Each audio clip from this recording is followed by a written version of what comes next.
The Teacher Wars, A History of America's Most Embattled Profession by Dana Goldstein.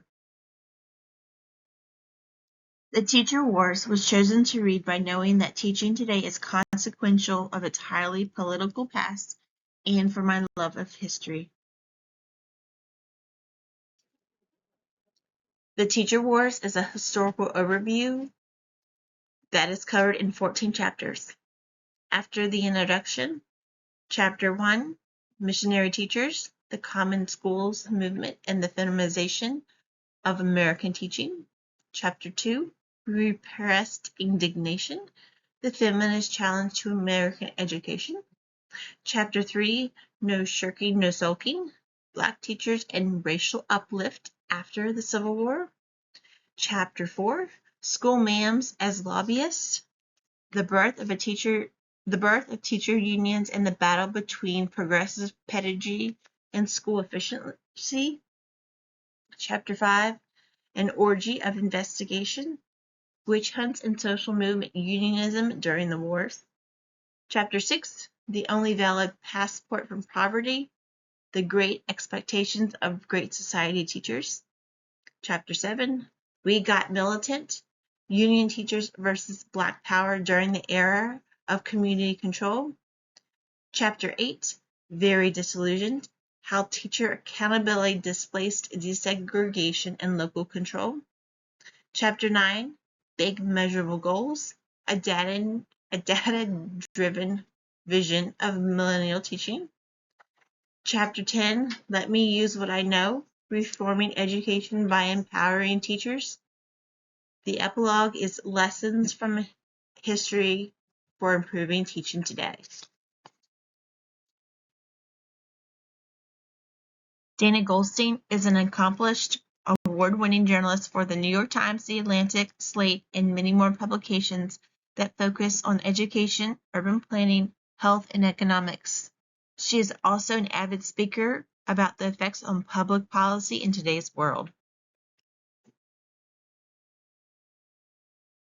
Key point number 1 in the Teachers' Wars are as follows. Principals are just as important as teachers. Principals are to help all teachers learn their craft by providing observations inside the class for a substantial amount of time, give constructive feedback, or serving as a teaching model if needed. Female principals were the first to implement designated basic hygiene areas for students to take care of themselves, lower class sizes, and made teachers practice what they preach by teaching proper English because they were appalled by many teachers' lack of good grammar and writing skills. Leadership and student success begins from the top. Goldstein states that all successful schools have in common is a dedicated, highly respected leader who articulates a clear mission teachers believe in and strive to carry out. Key point number 2, union rules and priorities are outdated. The protections of a union are not protecting the right teachers, who should be the teachers who are consistently performing well instead of a tenured teacher who could be performing poorly.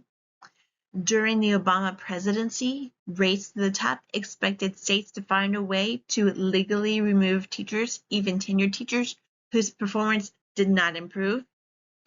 Layoff policies were unfair. Tenured teachers would have job security. Policies like LIFO saw teachers newly hired be the first ones out, which was common practice. This was also known as last in, first out. Key point number 3, honesty of the limits in the educational system. Laws can be made about desegregation or funding requirements, but there isn't anyone to make sure that those laws are enforced. The meaning of move with deliberate speed is up for interpretation.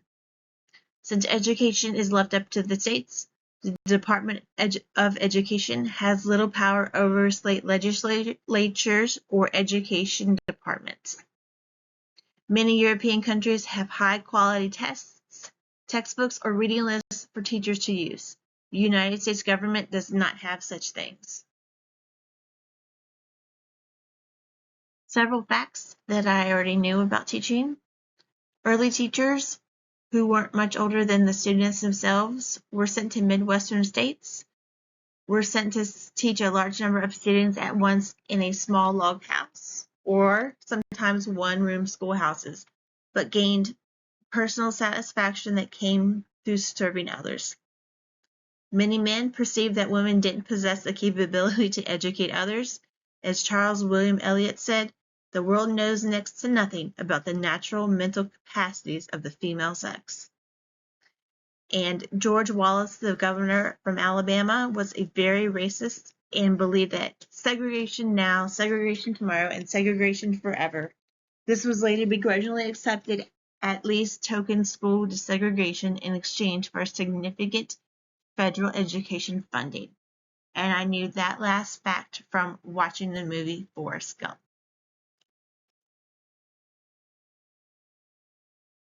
Several things that I did not know about the history of teaching include that in Washington Irving's The Legend of Sleepy Hollow, Ichabod Crane is portrayed just like Catherine Beecher called male teachers incompetent and intemperate, coarse, hard, unfeeling men, too lazy or stupid to take care or teach of children. Teachers were asked to sign a loyalty pledge in New York City school systems when they relented their jobs were at stake as a response to citizenship training. And maybe the most surprising of all is that the Black Panthers became involved with the educational movements in the 1960s.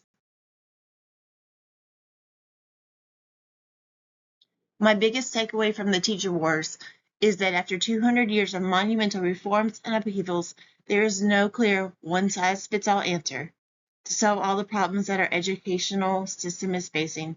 From lack of resources, testing methods that are outdated, instabilities of home life, and instability of the classroom instruction, no matter what the policy or reform, we need to do what is right for each individual child to succeed. One thing I found disappointing was students with disabilities were only mentioned once. As Goldstein says, another program for disabled children met in dirty classrooms. Even this belittling reference seemed to me that these students weren't considered worthy of an education or mentioned in the book. Students that are enrolled in special education programs have to work twice as hard as any normal child in a regular classroom. My thoughts kept returning to what was happening with these students. Were they being kept at home, out of sight, out of mind? Were they segregated in their own classroom? Or did they join their peers inside the class? I think this book should be kept on the reading list for next semester.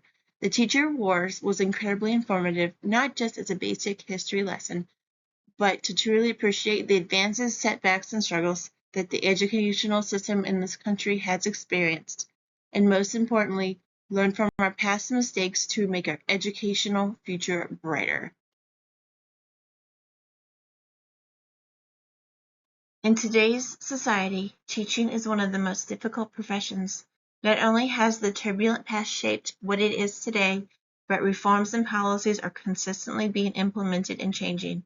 Students come from broken homes, class sizes are continually rising, state funding never seems to be enough, and teachers are seeing their students more than their own families. As a classroom teacher, going to work all day, it is difficult not to bring work home, often interfering with precious time with one's own family. As hard as it is, there is a trade-off.